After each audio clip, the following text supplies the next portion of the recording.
before we let everybody quietly file out in a single file manner, keeping it orderly, nobody can panic, but before you leave the program, we're going to catch you up briefly on the WWE happenings of the past week. I'm not going to go into very much more detail on Raw since it's been a week ago than I did the AEW programs, but I wanted to recognize a couple of things, good and bad, just so nobody can say that, we got it on the record, because we are the podcast of record, and so many things happened last week. You didn't watch Raw at all, and I had... That's not confirmed. Well, I don't think you did, because you kept, well, what happened? Or is it just that it's blurred in your memory now? It's like a week ago almost, and also... This has happened when we've recorded the day after Raw. I tell you, Jim, I don't know what I'm going to do. I only watched like one segment, and then it turned out I watched the whole show and didn't even realize it. I was doing other things, and it's such a slow pace. You can kind of, go to the next room, come back, and not missing much. Well, that's the thing. It was September 11th, the last Monday night, and that's what I was going to remark about the first half hour of the program. Without going into granular detail, Jey Uso's on Raw now. We know that much, and he's happy to be there. But Kevin Owens is still pissed at him. He said, you got a long way to go to earn my trust and everybody's trust. And about that time, here came the Judgment Day. And, of course, they're pissed that Sammy wasn't there for their match tonight with Sammy and Kevin. But, well, Kevin says, hey, I'll fight all of you. It doesn't matter to me. Well, there's Jey standing there. So Jey says, hey, I'll earn your trust. I'm here too. And he puts himself in the match, and Owens reluctantly agrees. And they have a 15-second fight and throw the heels to the floor. And they go to the break. We're already 15 minutes into the program. We come back to actually have the match that wink, wink, nod, nod was allegedly just organically made just moments ago, even though everybody was in the right place to do it. And they start the match, and they go 3 minutes and go to a break again. It was a 3-minute segment. But then when they come back, boom, boom, boom, boom, boom, all the stuff. And, of course, Jey accidentally super kicks Kevin, so he ain't happy about that. And the Judgment Day wins in another 5 minutes or so. And by the time that Owens and Uso have had their golly, I'm sorry, well, fuck you, and walk off and then yell at each other in the back, we were 38 minutes into the program. But it took 4 times longer to set it up and react to it than it did to actually have the fucking match. I confirm I didn't see any of this. And and none of those things were inherently bad, besides it was just done complete like every week. Hey, let's argue. Hey, let's have a match. Let's have almost none of the match on the air, and then let's talk about it for a few minutes.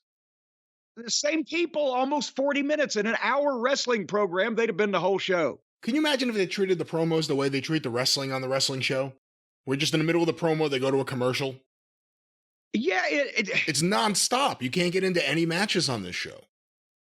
Unless it's a commercial-free hour. And then, and though the only reason that they're doing that in some cases is because they got something going on the other channel and people are flipping back and forth. And never mind. But Gunther's in-ring celebration, you missed that. He was celebrating and he had the big columns in the ring and the whole set dressing and the ominous music and intro by his stooge Kaiser Wilhelm. And if Gunther wasn't the size he is, and the height and the weight, he would be Dick York's twin brother. He comes out in a black suit with a white shirt and a black tie. He's got it's not a nerd face, but it is, but not on that body. He looks like a narc or a U-boat captain or all the things that you wouldn't fucking like, right? Dick York. Dick York. And then he opens his mouth and his first sentence is in German. And it just so, again, what a great heel for any era. Was Dick Sargent the original fake Diesel? Yes. Now that you put it that way, I agree with you. I see what you did there. But anyway, so the as soon as he starts talking, he said he knocks all of the legends. He's the greatest, and he's running out of competition. Shoosh music. And now when Gable comes out, he's still got the music and he's still got the fat guy and the girl with him, but he's doing a promo now as a sympathetic baby face, right? And Gunther says, well, you got something to say to me. Come in and say it to my face. And Chad's he's doing a good job remembering the material, but it was an element of memorized recitation, and he needs a little more emotion and inflection because it was flowery verbiage that they had written for him and given him about how Gunther made his kids cry and lit a fire under him. But if he could have told that in his own real words, it was a great story. But apparently either he can't do that or they insist on you've got to read this fucking pablum. So, but then I don't know what to think because Chad Gable, the new babyface, swore to God on television that he's going to win that title and make his daughter smile. And that means that they're either going to have Gable beat Gunther for the Intercontinental title, or they've violated every rule of professional wrestling history for the last 125 years, and he's going to look like a complete dick. Which one are you betting on? I mean, they seem to be setting it up so he has to win, because unless he loses and it turns him into like a nutcase or something, which is a part of a bigger bad angle, unless it causes something like that, he has a mental breakdown, he kind of has to win. And, maybe it is time for Gunther to get past the Intercontinental title. There's a reason why so many of the before titles started changing hands rapidly, you hold the Intercontinental title a year, give or take, and you move on to the bigger and better things. Well, yes, in the previous generations, here's the problem. They're so lacking in top talent, which is why CM Punk is, as we talked about, the only free agent on the market that would make a difference in that company. I know that we've been told that Baron Corbin once beat Roman Reigns, which would, short circuit everybody's brain cells if it happened now. But how long will it be before we're able to forget if Gunther and fucking Brock Lesnar are goddamn going at each other? And yeah, the only person to beat Gunther in the last fucking however many years is Chad Gable. Again, if it comes out of this and they change the way he's being used, where he still has some of the stupid Vince McMahon elements, but he's treated like a serious wrestler, talks seriously. You see him out there with his crying family. If this is the beginning of a new way they're going to use him, and it lasts a little while, then you don't even think about it. You just move on and Gunther's doing something else. You're not going to be like, oh, Gunther, I can't take him serious against Brock because Chad Gable beat him. I think if Chad Gable's still used right, no one's going to care. Yeah, we'll see. And the best part of the show was Cody coming out to do potentially the quickest promo ever, basically just so that he could hit Crossroads twice on Dominic, which everybody always enjoys. And that only took 4 minutes from start to finish. Cody to come out, Dominic and JD Funko to come out and to get dropped on their heads. And see, I was skipping like a half an hour at a time in between these various things I'm talking about. That way the show was more palatable. And they had a 6-man with Imperium against Chad Gable, Fat Otis, and Tommaso Ciampa. And Gable tapped out Leonardo da Vinci with the ankle lock. And then I skipped about another 15 minutes, and the main event was Rhea Ripley and Raquel Gonzalez for the women's title. And remember, they had a match here. Where was it? Was it Payback? That was kind of disappointing. Not what I thought it might be, but it didn't stink or anything. That was Payback, yeah. Well, they paid us back because this was a good match.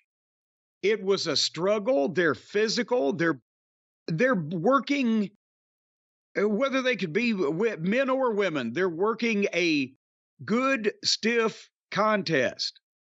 Raquel Gonzalez worked a better bear hug than I've seen in years and years. But Ripley, the missile drop kick off the top and cannonball on the floor. And she gets heat. She's got a great heel attitude. But then Raquel was just more into this also. So I enjoyed the match, right? And boy, as Rhea Ripley couldn't put her away toward the end of it, her facials were great. And then finally she hit a big sprog flash. She hit a big frog splash and got a 2 count. And they went to the floor and Raquel got her up and hit her with a power bomb on the apron. And I'm like, wow, this is good. And then suddenly, you've heard about it, I'm sure. Here comes Nia Jax. She's back. The Jax attack. Nia Jax. Whatever. The last hire of Vince McMahon. She basically pulls Raquel back out of the ring and gives her a Samoan drop on the floor. And I'm, what the fuck? Because I think she just came back not long ago from being injured, right? Oh, Raquel Gonzalez, she was out for a little while. So yeah. They decided the first thing they're going to do is Nia Jax, with the great track record, is going to give her a Samoan drop on the floor. Boom. So that puts her out. Well, no, it didn't. Because then, after she gives her a Samoan drop on the fucking floor, Raquel gets back up and crawls back in the ring so that Rhea can hit her finish on her in the ring. 1, 2, 3. And now she's out. And then Rhea Ripley and Nia Jax have a face-off. And Jax headbutts her and then leg drops her on the apron and then takes her over. And remember how Yokozuna used to do the bonsai drops to the job guys? I remember, yeah. That's what she did. She gave her a shoot bonsai drop. The camera didn't catch all of the massive ass landing on the victim because they were there at a close-up and as she went down, but not only did she let go of the top rope, but also when they panned down, the bottom of her feet weren't on the canvas. Her heels were. And she's sitting completely on, so she kind of semi-protected her by holding onto the ropes until she got down. And then she spread her legs out and let go of the rope and just fucking landed on goddamn Rhea Ripley, their biggest female star. And that was the name of that tune.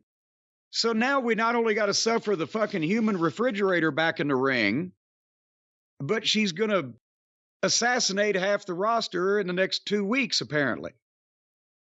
Well, that was Raw. And once again, as I said, Nia Jax, it is believed she is the last hire of Vince McMahon before he was not even the sole owner, but the majority owner of WWE.